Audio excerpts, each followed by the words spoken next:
Hola, ¿qué tal? Bienvenidos a esta clase de micología. En este video estaremos estudiando las micosis subcutáneas. Así es que vamos a iniciar con nuestro tema. Muy bien, y la primera enfermedad de las micosis subcutáneas que estaremos estudiando es el micetoma.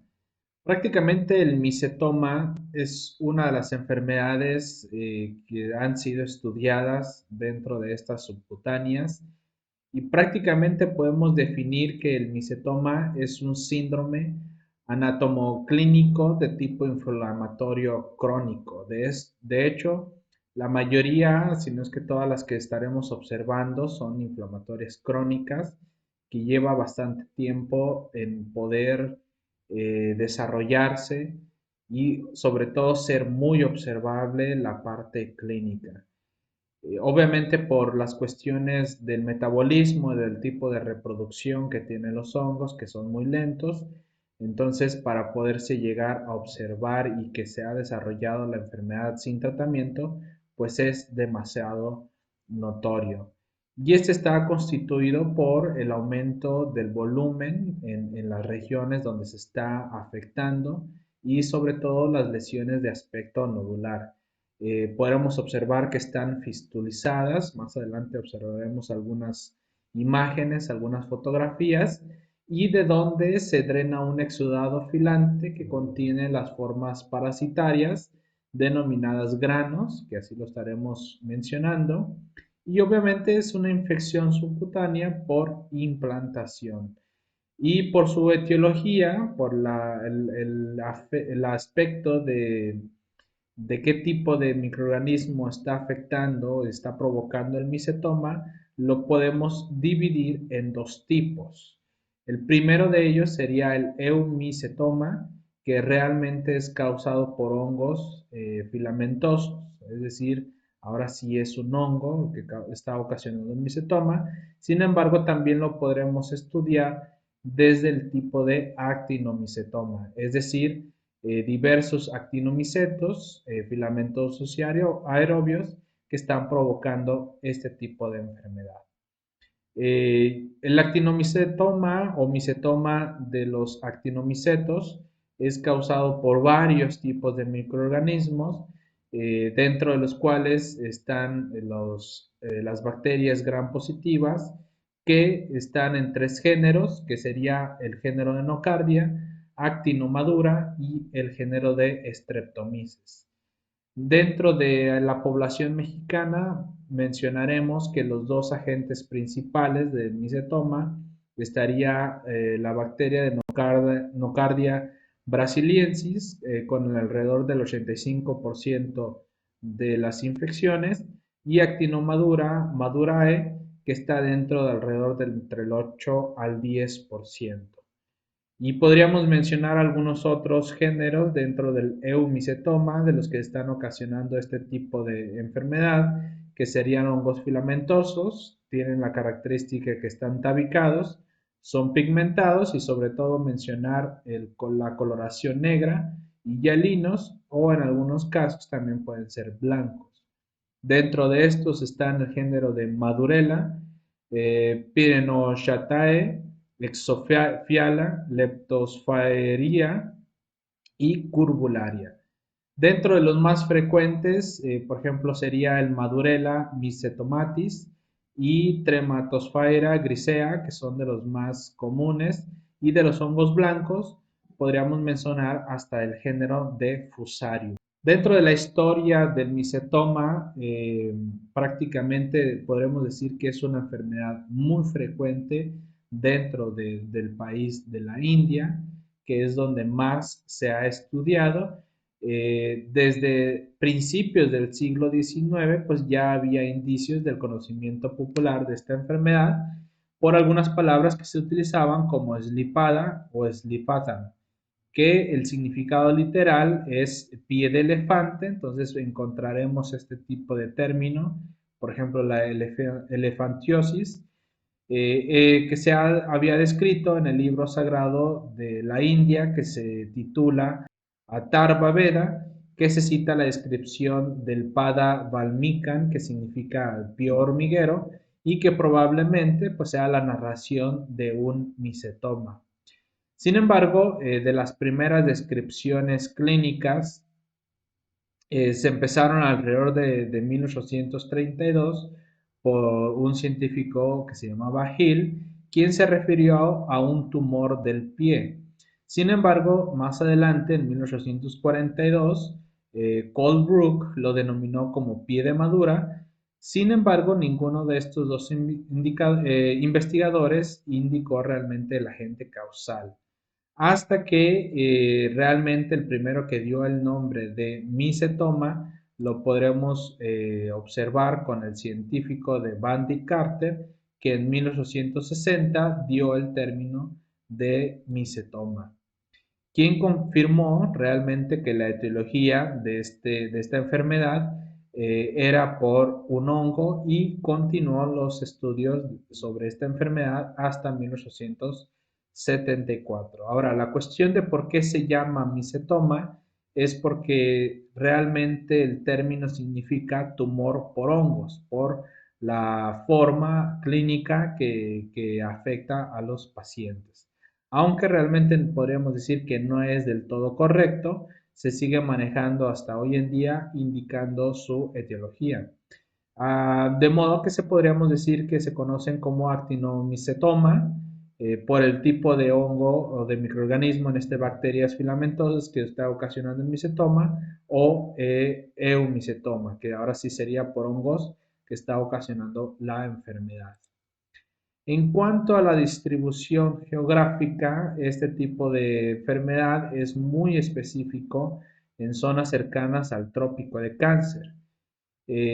Obviamente podríamos decir que por su región, el tipo de condiciones climatológicas que es muy necesario para el desarrollo de diversos agentes. Y podríamos decir que los dos tipos de climas en el cual se favorece el crecimiento de este microorganismo sería el subtropical y el tropical seco, que también es llamado o también llamado el área de los senegalés, que son zonas con un promedio de precipitación pluvial anual que oscila entre los 500 hasta 1000 milímetros de lluvia.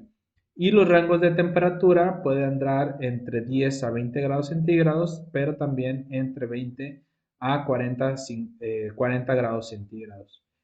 Los lugares o los tres continentes más frecuentes vendría siendo el África, sería el primer país, el primer continente, donde entrarían países como Sudán, Somalia, Senegal, Nigeria, Chad, entre otros.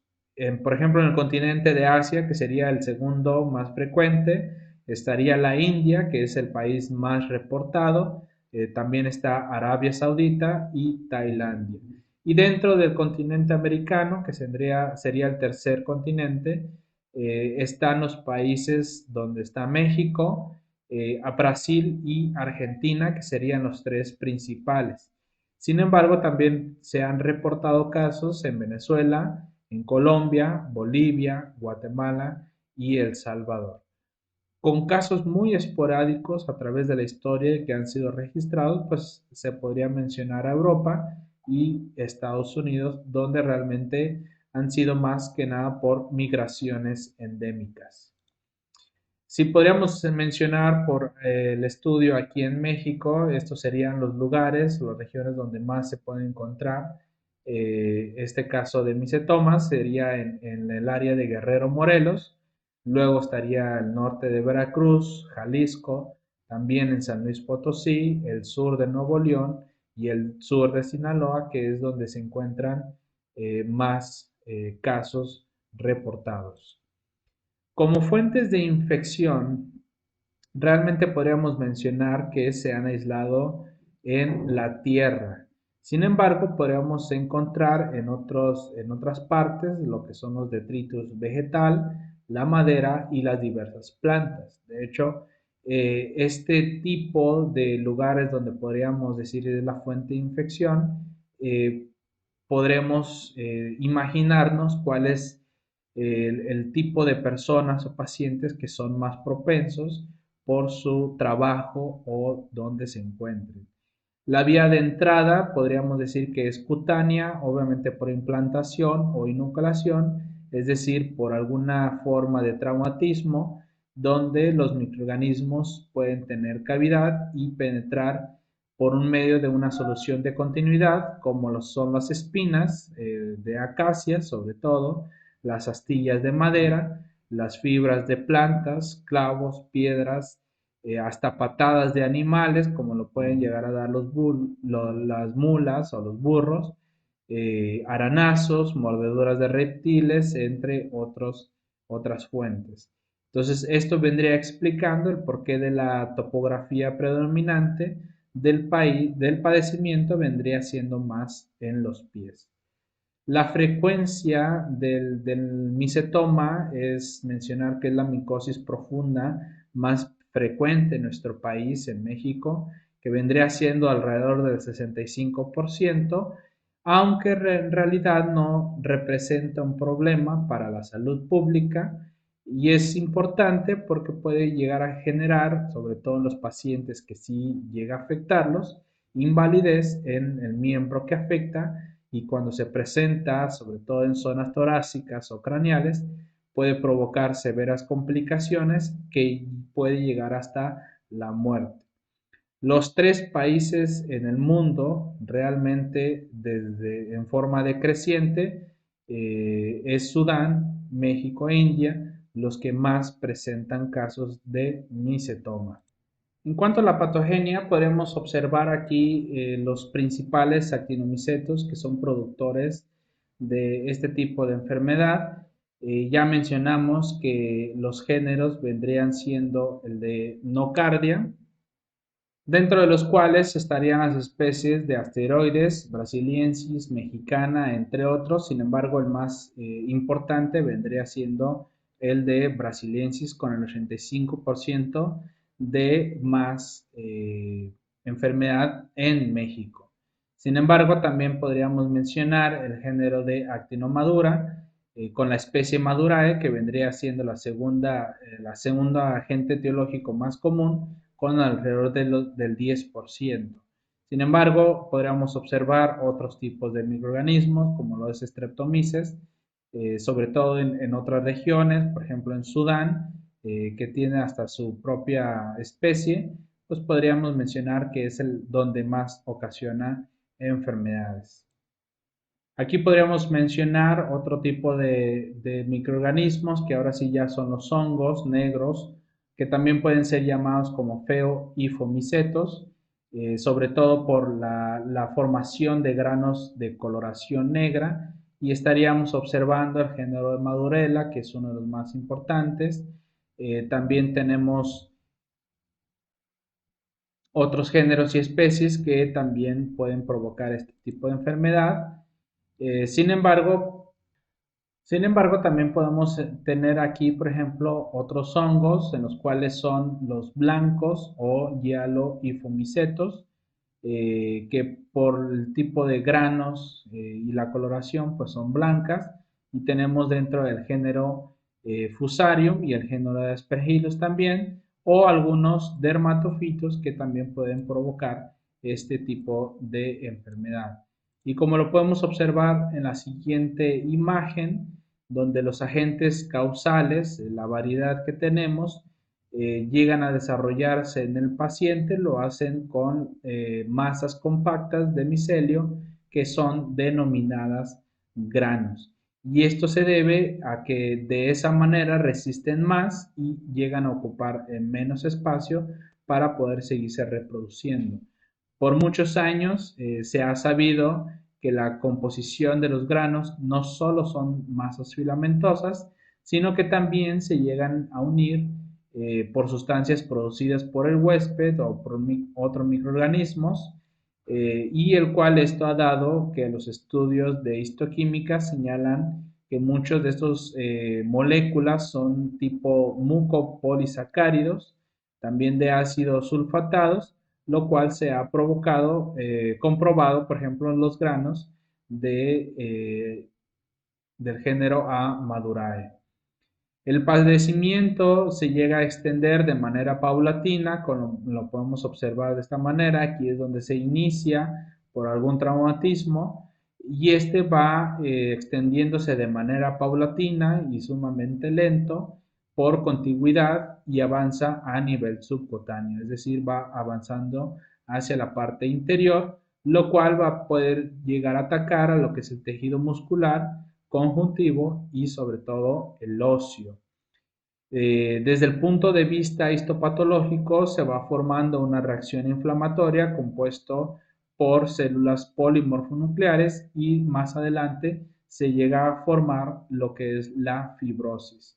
Se debe de enfatizar algo importante y es que hay varias condiciones que pueden llegar a favorecer el desarrollo del micetoma, como lo pueden ser el tamaño del inóculo, es decir, qué tanto fue la herida y sobre todo qué cantidad de microorganismos, ya sea por las conidias o las esporas, llegaron a entrar.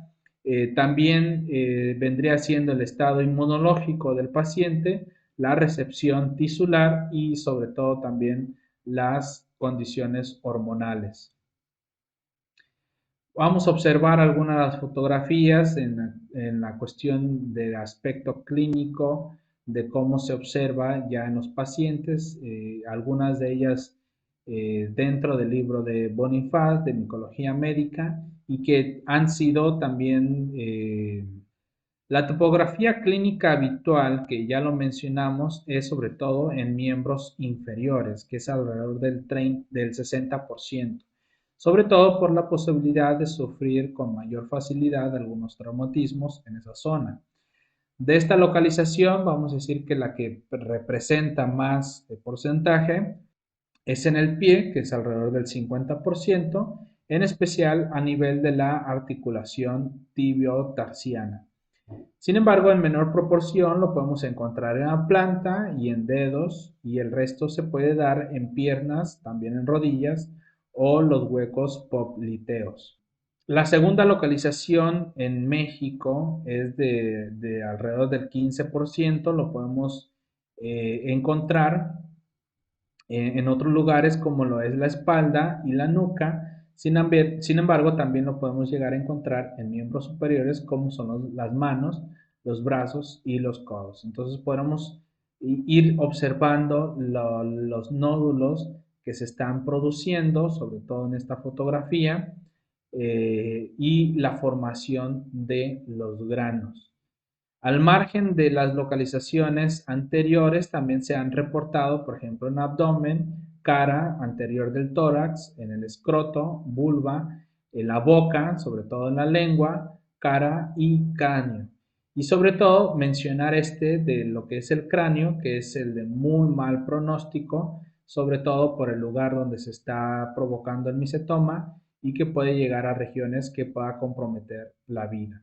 Entonces podemos observar en esta imagen de la izquierda que es un actinomicetoma por el microorganismo de Actinomadura, madurae. En la fotografía de en medio estamos observando un actinomicetoma por Nocardia brasiliensis y sobre todo mencionar el micetoma en la mano. Tenemos otras fotografías de otras regiones donde se puede encontrar y se observa los nódulos y en algunas ocasiones los granos de coloración negruzca. En esta fotografía la afección es en nalgas y región perianal por Nocardia brasiliensis. En esta fotografía del centro es un extenso del micetoma abdominal causado por doble etiología que vendría siendo por Nocardia brasiliensis y Actinomadura madurae, lo cual llega a ser muy raro, muy pocas micetomas han sido ocasionados por dos etiologías, dos agentes. Sin embargo, pues ha sucedido y puede llegar a extenderse por una gran superficie en el paciente. Y en esta parte podremos observar el micetoma dorsal con afección pulmonar, lo cual también puede ser un poco peligroso para el paciente. En cuanto al diagnóstico de laboratorio, pues se pueden realizar mediante la selección de una fístula activa, como lo podemos observar aquí, es decir, que se pueda llegar a extraer o observar el exudado, por lo cual, debido al prurito que le ocasiona al paciente, y si la fístula llega a estar cerrada, como lo hacen algunas otras fístulas que se pueden llegar a observar, se puede abrir con la ayuda de una aguja de disección, que es también de gran utilidad tomar muestras mediante aspirado con aguja fina en caso de que no se pueda contar con una aguja de disección. El material o el exudado filante que se drena se toma con el asa micológica y esta se debe de dividir en dos partes para su observación, sobre todo una para cultivo y otra para el microscopio.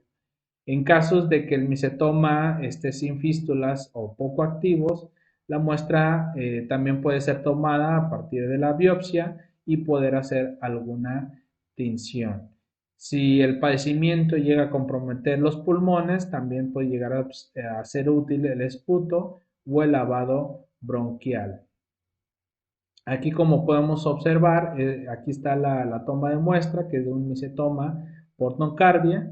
En esta otra fotografía es una dermatoscopía donde se pueden observar los granos de tipo nocardia, y en el lado derecho son los granos en tipo nocardia ya observándose en microscopio por Lugol a 10x y a 20x también se puede llegar.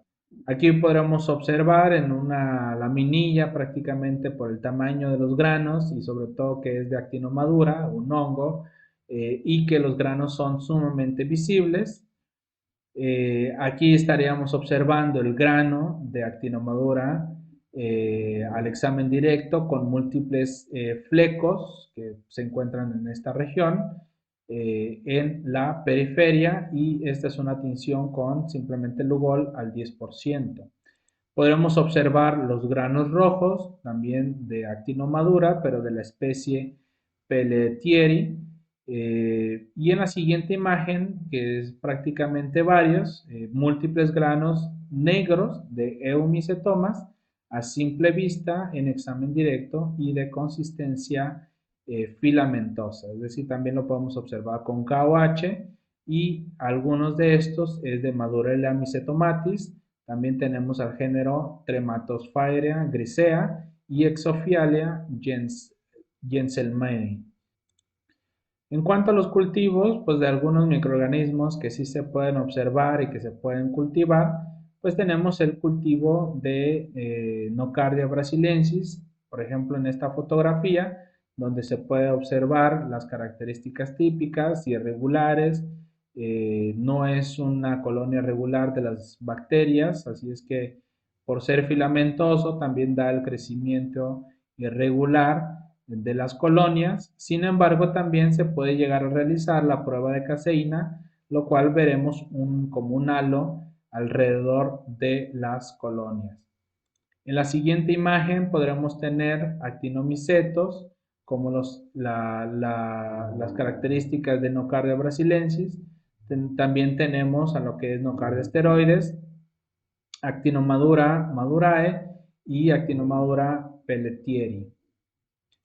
Y en la siguiente tendremos el cultivo de Trematosphæra grisácea, como lo tenemos aquí en esta imagen.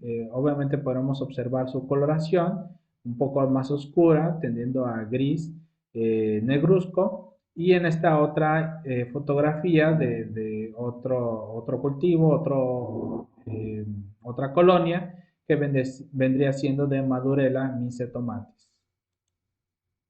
En cuanto para el tratamiento, sobre todo, por ejemplo, para actinomicetomas, vendría siendo la utilización de algunas sulfonas, como lo es el DDS, que vendría siendo dosis de 100 a 200 miligramos por día. Sin embargo, también se puede agregar sulfametoxazol y trimetoprim a dosis de 400 a 80 miligramos, o también de 800 a 100 y 160 miligramos por día respectivamente.